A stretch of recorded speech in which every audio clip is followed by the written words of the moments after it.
all the way back in the 90s, growing up with video games, the big way to get a scoop on something new that's coming out, something brand new, sometimes get a demo disc with ways to play these brand new upcoming games, were video game magazines. There was magazines out there for us to check out, read up on new games, play some demos of them as well, and get super hyped for new and brand new titles.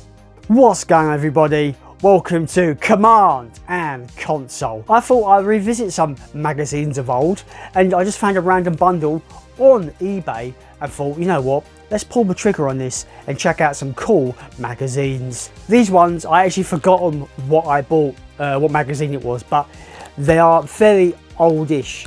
So I'm looking forward to delving into these older reviews of these of games in here, and we can have a look at some of these. Ah, yes! These are a publication called PlayStation Plus. They are a independent publication. These magazines are between March and June of 1996. So like, you know, early peak PlayStation. I'm gonna start with the latest one and work backwards, because I think the earliest one has got the coolest cover. It speaks to me as a PlayStation fan back in the day. So the first magazine I've got is PlayStation Plus. This is issue 9, volume 1, June 1996, when magazines only costed £2.75. So that was nice and cheap back in the day. I don't know how that works out for inflation, but magazines are stupid money now. But this has a game I'm not familiar with on the cover, called Project Overkill. There's an exclusive like screenshots for Wipeout 2, which you would know, I would know in the UK as Wipeout 2097. And there's a review of Resident Evil PlayStation Plus, the essential guide to the Sony PlayStation and more. All these old ads. Oh man, fucking heck. Oh, straight away, I'm not a football fan whatsoever, but I had the demo for Adidas Power Soccer back in the day. I'm not a football fan whatsoever, but I find football games quite chill, and I would like to get some of the older games for PS1, especially Adidas Power Soccer I want to get for PS1, and Actua, is it Actua? Actua Soccer, Actual Soccer, whatever it's called. Those two soccer games would be really cool, to fun to have, just for nostalgia purposes. Ask us why Adidas Power Soccer is the best football game ever. We can't tell you. Some things just are. It's a really cool, really vintage ad there for a really old football game before we got obviously the FIFAs and EA doing the FIFAs and stuff. Oh, I remember Dark Forces, the Star Wars Doom clone of old. That game was great. Oh man, that's a game I'm probably have to pick up for PlayStation as well. Star Wars Dark Forces. This is just nostalgia heaven. Just scrolling through here. A really nice old advert for Ridge Racer Revolution there. Fast, fast, fast. So up and down, it will make you car sick. Man, these old ads are fucking cool as hell. Review of Resident Evil. That's just such an iconic cover, isn't it, for that game? Did people forget that it was published by Virgin Interactive? I know it was developed by Capcom, but I totally forgot it was published by Virgin Interactive. That is so interesting. It's got a cool breakdown of the characters in here as well. Super cool, man. This is such a time capsule for me. It's got some like tips and stuff, like the mansion map as well there, which is pretty cool. I mean, I didn't know this had this review in it, and I'm really happy that I got this magazine as like a little time capsule for a Resident Evil review. So they're Vergigs. Okay, they're very, very highly rated for this one. Aside from a few minor flaws, the terrible voice acting, for example, it's difficult to find fault with such an engrossing game.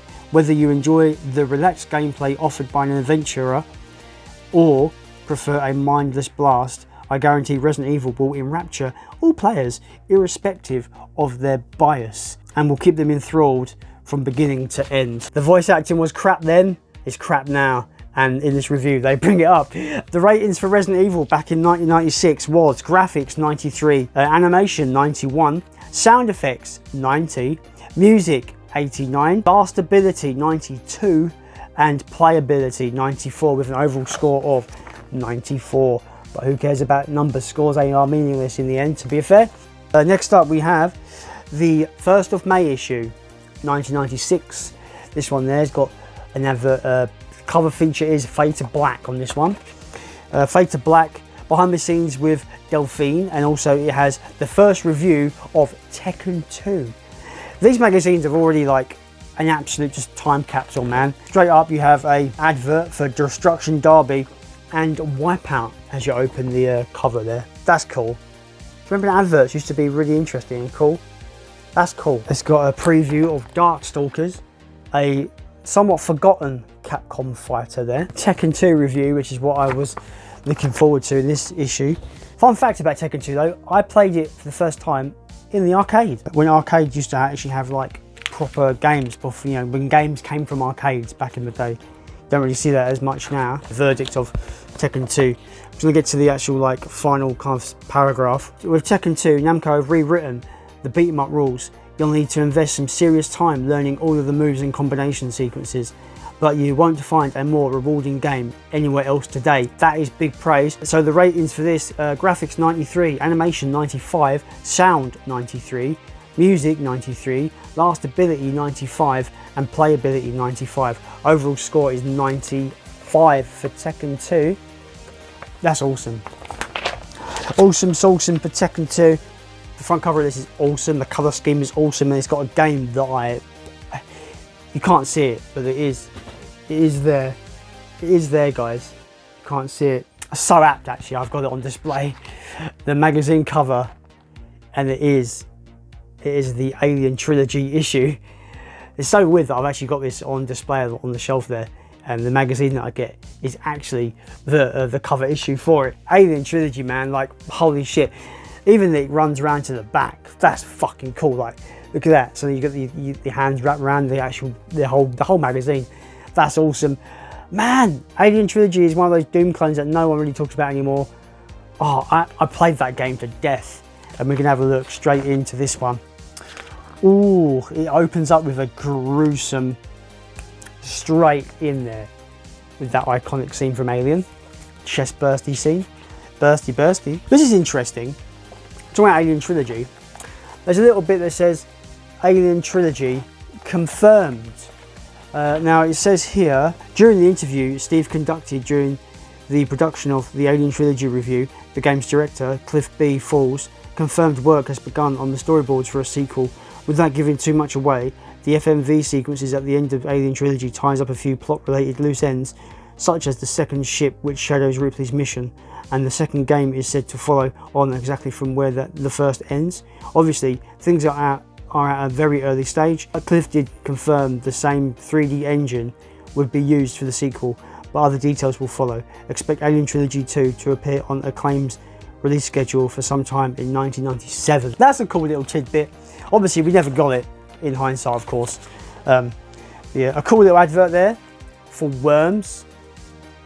Gotta love a bit of Worms. Great fun. Oh man, they've really thought about the presentation of their cover story. Alien Trilogy, hell yes, mate. The Alien Trilogy, like, it's one of my. It had to be one of my must-have PS1 games when I was started to collect PS1 games. It had to be in there. PlayStation Plus say about Alien Trilogy.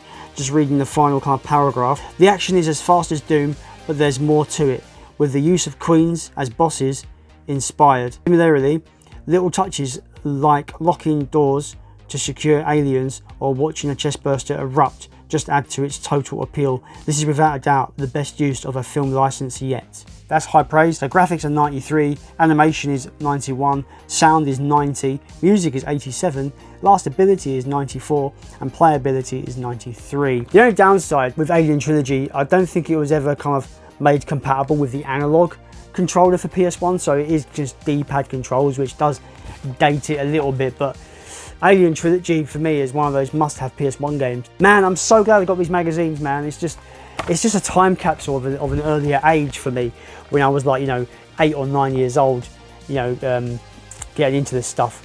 But yeah, PlayStation magazines. I did get another magazine, but I haven't received it yet. It was I forget what the actual magazine name, the publication was, but it was showing off you know, the big DS kind of reveal, Nintendo's DS. But yeah, these ones are really cool because they're PlayStation, and it's just takes me back to when PlayStation was just like the biggest thing in my life. You know what I mean? Like as like a 9-10-year-old. But it's awesome. Let me know about your thoughts on video game magazines and how they played a part in your life growing up with video games. But for me, they were a big deal. I always used to try and pocket money, pick up a magazine if the cover looked awesome, or if they had some reviews of games that I really wanted to play, or if they had awesome demos on it. I knew I had to pick up some of these magazines, and they really were able to kind of supplement my game game playing time, because I didn't have money to buy a full-fledged game, so these demos on those really helped. But yeah, let me know any and all of your comments in the comment section down below, and as always guys, let's continue to build a games collection.